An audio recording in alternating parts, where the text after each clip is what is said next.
1884. He had arrived in the Bismarck area in the early 1870s, and was a merchant, had set up a business in a tent along the river in the early 70s, had a number of operations going. He was quite an entrepreneur. And by 1884, he was president of a bank here in Bismarck and doing quite well. At that time, there was talk of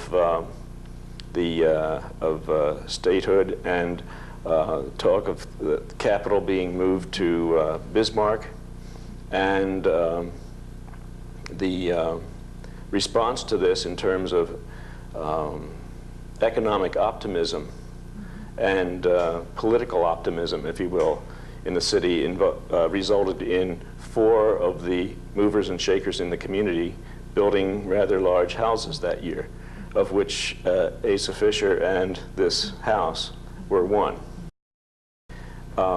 Approximately 9 years later, Asa Fisher had some business reversals apparently and had to liquidate some of his holdings, and at that time he sold the house to the state for use as a governor's mansion.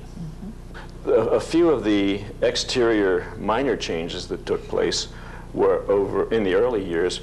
It largely involved removing fences along the sidewalk and removing fences, some iron fence work from the roof.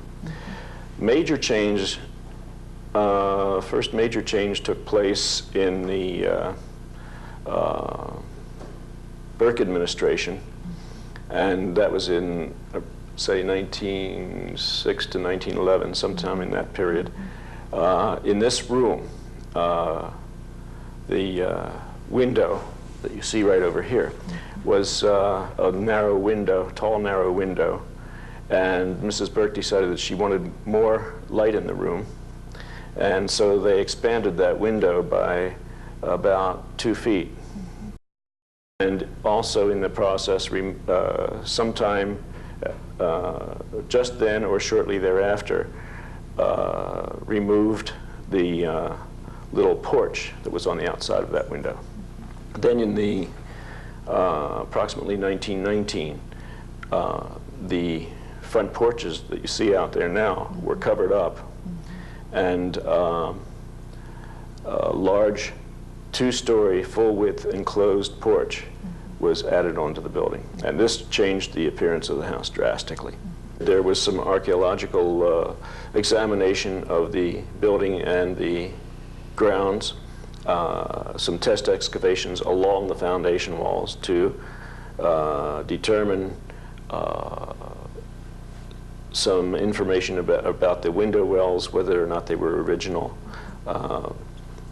to determine how the foundations under the porches were connected to the foundations of the main body of the building.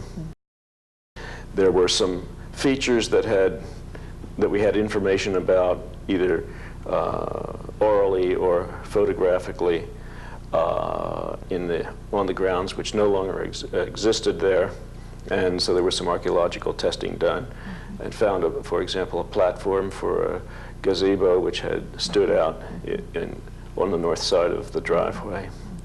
After 1960, when the house no longer served as the governor's residence, more changes took place.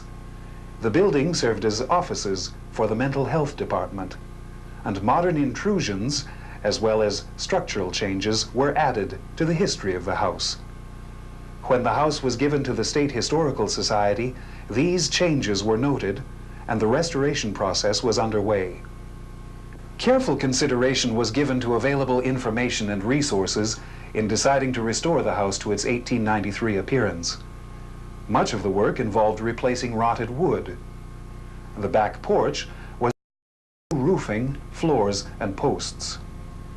On the front of the house, a major restoration was required. The 1919 porches were removed. An unexpected find occurred during this work. A panel of the original flowered front porch skirting was found in its original position, thus allowing reproduction pieces to be made and properly placed on the front porch restoration.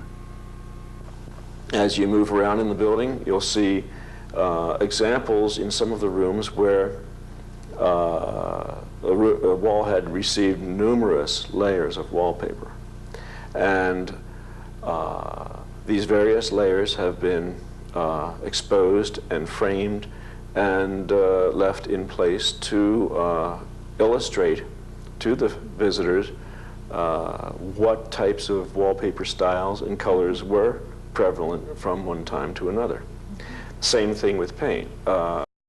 Some of the various trim in the house has received numerous coats of paint, and here and there bullseye testing has been done to illustrate the sequencing of paint colors. What we're showing here is the structure of the wall as it was built, typical of that period of time.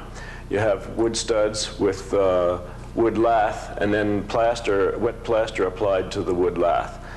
Here we see the wood lath with the spacings that are in between them, and they are specifically nailed on with that type of spacing to allow the plaster to be pushed through the lath and to key on the back of it, to form a key to hold the plaster tightly to the lath. And in recent years, we've gotten away from the use of wood lath, and we're currently using plaster board of various types. There will come a time in the future when there will probably be very few examples of wood lath and plaster construction left. And one of our purposes of treating this house as a restoration museum as such is to illustrate the type of construction and the types of treatments of surfaces that were used. This unique restoration project provides the visitor with a glimpse at the lives of former North Dakota governors, as well as a rare example of past architectural styles and building techniques.